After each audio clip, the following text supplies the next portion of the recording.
Comment lire le coefficient directeur d'une droite? Dans cette vidéo, le mathémagicien va te donner toutes les clés pour réussir à lire un coefficient directeur d'une droite. Sa méthode est simple, rapide et efficace.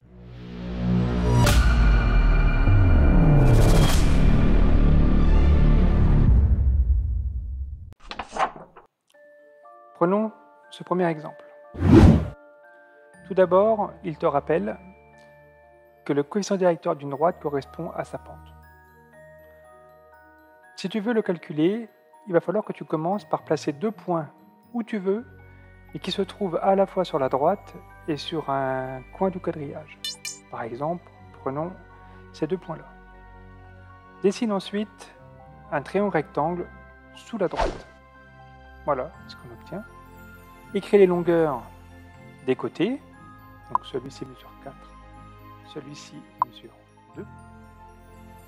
Et maintenant, il va falloir que tu écrives une fraction qui utilise ces longueurs. Juste un petit rappel. Dans le sens de la lecture, cette droite-là, elle monte. Donc, ta fraction devra être positive. J'écris donc mon trait de fraction. Et maintenant, pour te souvenir, si le 4 va au-dessus ou en dessous du trait de fraction, dis-toi que le 4 sur le graphique, il est sous le trait vert. C'est pour ça qu'il va se retrouver sous le trait de fraction.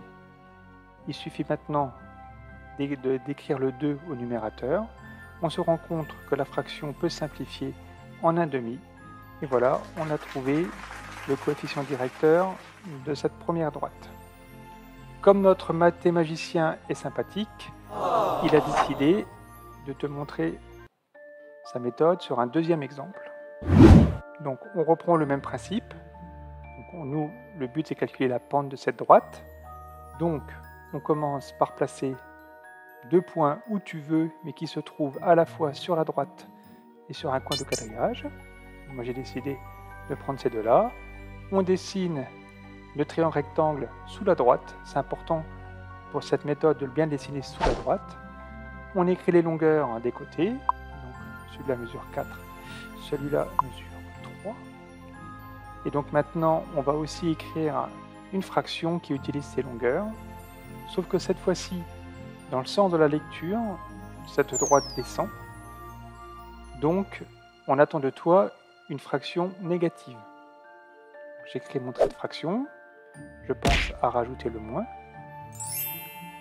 Et là, même astuce. Si tu hésites pour savoir où va le 3 dans la fraction, dis-toi que sur le graphique, il se trouve sous le trait vert. Donc, je vais le retrouver sous mon trait de fraction.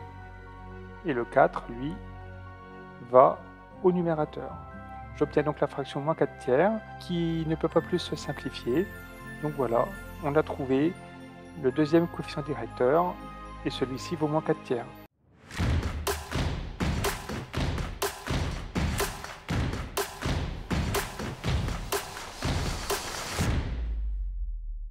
Fuck yeah, you're an awesome motherfucker. Thanks for the follow, bro.